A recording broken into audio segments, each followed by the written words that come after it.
This is about how 4 real batteries can power a real house. If you were to touch both of these at the same time, probably gonna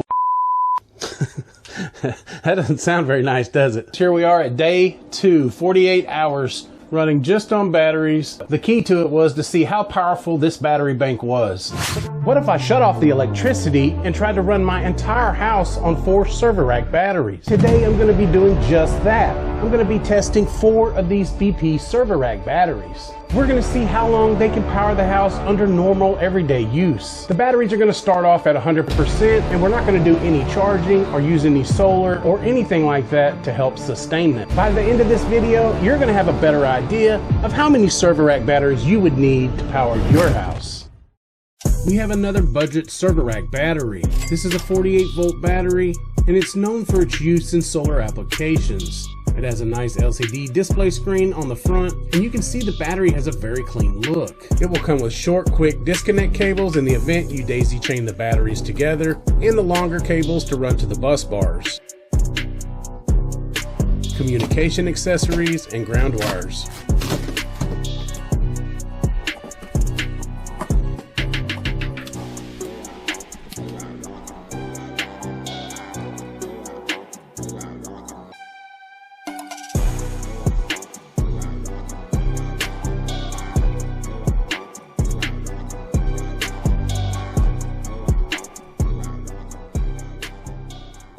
Once these batteries are fully charged, we're going to disconnect everything else, and we're going to let these batteries carry the house just like a normal day. That means all of the lights, the plug receptacles, ceiling fans, porch light, computers, TV, internet, refrigerator, and anything else that runs on 120 volts. The only thing we're not going to be running are the 240 volt loads like the water heater, central heat and air, and the electric stove. Everything else, if we normally use it, it stays on for the test. A lot of companies talk about specs, but today is not about paper or numbers. This is about how 4 real batteries can power a real house under normal circumstances. This happens to be a 70-foot single-wide 2-bedroom mobile home that we're going to be doing this test with. So before we actually hook these up and see how long they'll run my house, I want to go over the VP server rack batteries themselves and show you exactly what you're going to be getting here. This is a 48-volt, 100 amp hour Life PO4 battery. It's going to come out to 5.12 kilowatt hours per battery, giving us a total of around 20 kilowatt hour battery bank. That is going to be plenty for us to do our real world testing. One thing I like about these batteries is that they're built in the standard 3U server rack size. They actually include the racking and hardware free for stacking these batteries. That's usually a few extra $100 for most battery banks, but everything you need to stack these are going to be included in the box. It's going to come with all of the cables, your communication cables, the server rack stands, and if you buy 4 of these batteries, they're also going to be sending you 2 of their 600 amp bus bars. We're actually going to be installing these bus bars and using them in our test here.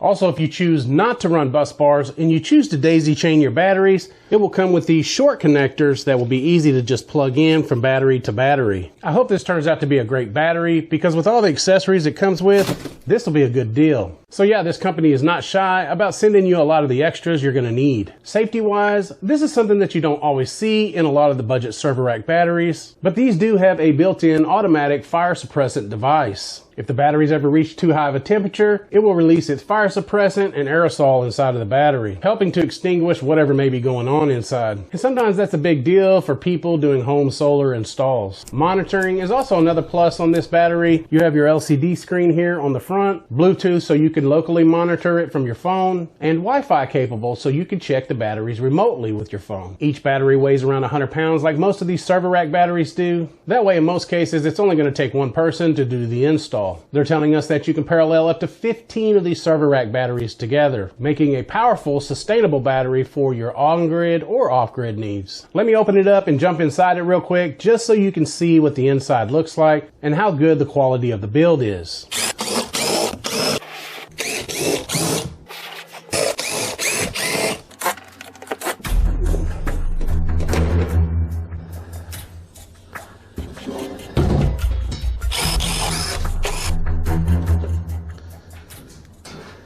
All right, looking here at the batteries, everything is nice and neat as you would expect. We have these metal rails here holding in the battery cells. Your holes here for the expansion of each cell. We have the ring terminals here, which is always a good thing. The wires are neatly routed and zip tied right here.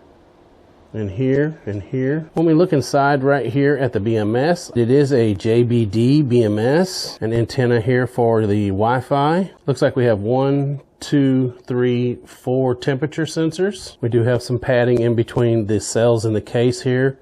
Looks like it goes all the way around the edges. Looks like on the positive side here we have a 4-gauge wire, and on the negative, it looks like 2 6-gauge wires. Okay, so yeah, I'd say everything looked pretty good. I did want to show you one last thing that we talked about here. I don't know if you can see that little black box right down in there. That is the fire suppressant box. That is the safety equipment that we hope could help us during something catastrophic like a thermal runaway of the batteries. Remember, on server rack batteries, that's something that is very rare, but it is not impossible. Okay, so I am ready to get these 4 batteries hooked together and power up this house. We're going to be running these batteries on my Sungold inverter that's running into a critical load panel. That critical load panel is feeding those critical things in the house that I showed you. So yeah, let's get these things hooked in, totally topped off to 100%, and then we're going to start the discharge process and just see exactly how long we can go using just the batteries powering this house.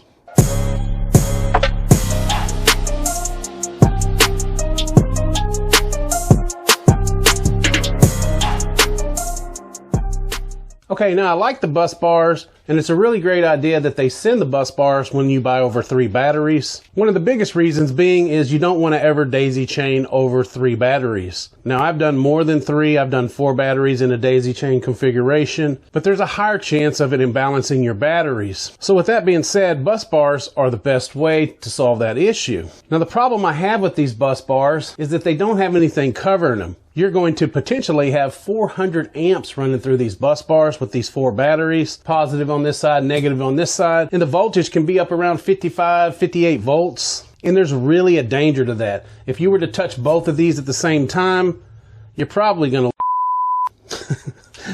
that doesn't sound very nice, does it? If you were to touch both of these at the same time, it's not a good idea. Let's just put it that way. So what I do recommend is these covers that go over the bus bars, like these bus bars we have here, the same exact style. The only difference is it has this plastic cover that goes over it, and you can actually purchase one of these covers that go over it. And that's something I would do if I was going to use these bus bars. I would go ahead and get a cover to go over it.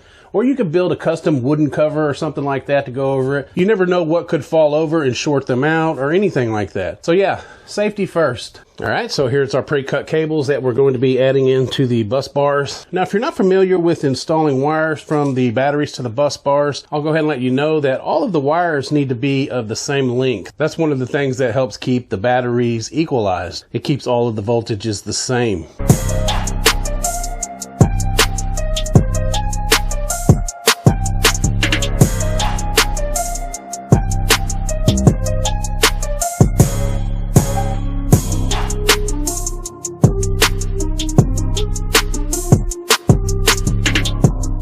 Okay, so I think we'll get some zip ties or something and tie these wires together here and tidy them up, make them look good. Same thing on this side here. We're gonna go ahead and get the positive and negative tied in here that goes to the inverter. All right, so this system is actually ready to turn on. And when I turn on these 4 batteries, all that power is going to be going to these bus bars here. So we're going to be really careful about that. And we're actually going to find something to cover these with. And I just don't know what yet. In the meantime, we can go ahead and fire the system up and test it and make sure everything's working okay. All right, so far, so good. 52.68, 52.68, 52.67, 52.67. So all of the batteries are evenly charged here. That's a good thing. You want them evenly charged when you hook them all together and fire them up for the first time. If not, you could have an issue where it throws an alarm. Now it has powered up our inverter and we're showing 52.6 volts here also. So that's a good thing. It is powering the critical things in the house right now. So we do have some power coming out of the batteries. It looks like about 1.5 amps per battery. So just a total of 6 amps coming out of the batteries right now to power the house. Okay, so we're going to get the batteries fully charged and topped off now so that we can begin our test. All right, it is the next day and we do have the batteries topped off at 100%. We're currently at 53.15 volts and we're taking out about 1.2 amps per battery. We're finally to that point of testing. Now we can actually see how long these batteries will go simulating a power outage. All right guys, so here's the deal. Like I said earlier, the batteries were fully charged today and the sun went down right around 4 p.m. So we've been running off of batteries ever since then, and it is now 10:52 at night. So far it's showing us at 90% state of charge. So we've lost 10% of our power since around 4 p.m. So that's been almost 7 hours running directly on batteries. So I'm about to go to bed and I will get back with you first thing in the morning and I will let you know our state of charge by morning.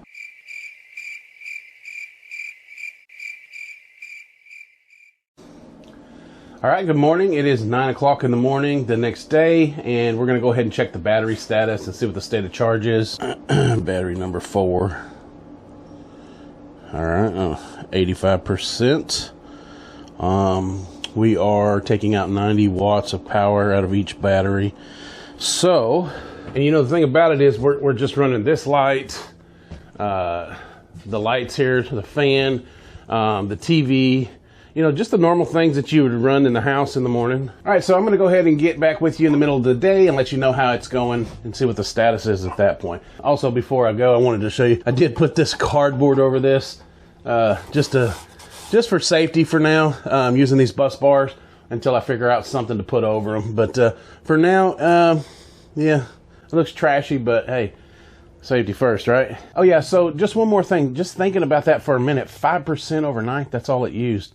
That's not bad running refrigerator and porch light. I can't really think of anything else that would have been pulling from it, except this morning, you know, turning on the bathroom light a couple times and things like that, but that's not going to really pull anything. So yeah, so that kind of gives you an idea, because when we went to bed, it was at 90%, and then we get up this morning and it's at, you know, 85. So, all right, well anyways, check back with you at lunch. All right guys, here we are back in here for a quick checkup. Everything looks good. The battery indicator actually still has 4 bars here, which tells me that it's not even less than 20% yet. So let me see what the app says. Okay, so 80% on the batteries. So yeah, so we have dropped 20% since we started the test. Let's see what we're pulling on the house. I mean, it has got to be minimal. Right at 100 watts. So it could be almost 200 watts because this thing doesn't actually show the decimals. So it's a 0.1 kilowatts. So yeah, we're hardly pulling anything. So refrigerator's not kicked in. You know, we've only got like one light on. I just shut the TV off. Now we're just running on the very minimal. All right, log in here real quick and see where we're at. Let's go to VP4 there. All right, so that one's showing 81%. So yeah, we're probably going to end up using around 20% per day. And like I said, remember, this isn't using the heater, air conditioner, water heater, or the stove.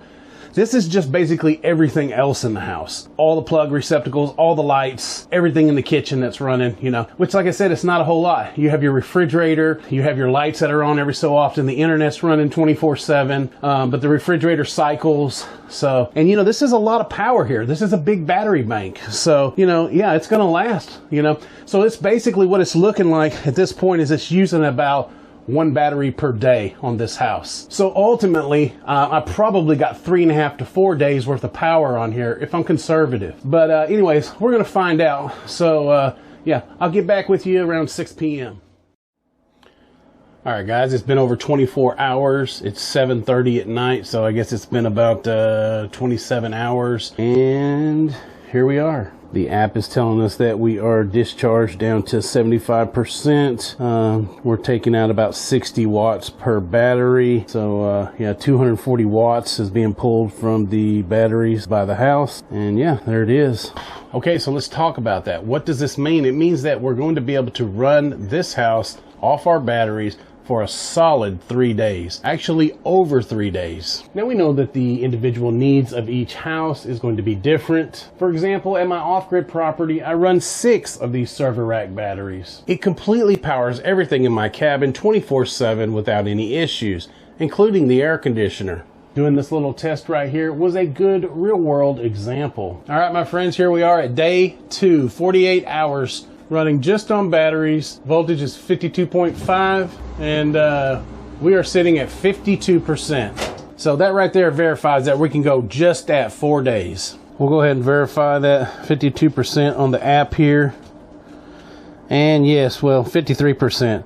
So yeah, 53%. We're still pulling 50 watts per battery, so about 200 watts on the house right now. So there you go. There is real field testing. There's no sense to me running the batteries all the way dead. Well, you can see pretty much what it's going to do. Basically 50% in 2 days. So yeah, the batteries would be depleted within 4 days. Now keep in mind, we could have charged these batteries up with the solar panels, and we could be topped off to 100% each day, but we did this test without any power going to the batteries, without any solar power, without any electrical backup. The key to it was to see how powerful this battery bank was. So yeah, what do you guys think about this type of testing? I know that a lot of people are curious about how many batteries they should buy when installing their own solar system. I know that some houses are going to consume 4 or 5 times the power that this house does. But I hope this will give you an idea of where to start. This would be a great battery to start with. And you know, the internals of that battery didn't look bad at all. And so the price seems to be fair and pretty competitive with some of the other budget server rack batteries. I want to say thanks to VP for sending me the batteries for this test. They also sent me a discount code for 5% off. And the links to the battery and the discount code will all be in the description of the video. I'll also leave a link to the inverter in case you're looking to build a system exactly like this one. I like this setup. I've tested several systems and several batteries, and this one here actually works good for this house. So yeah, tell me what you think.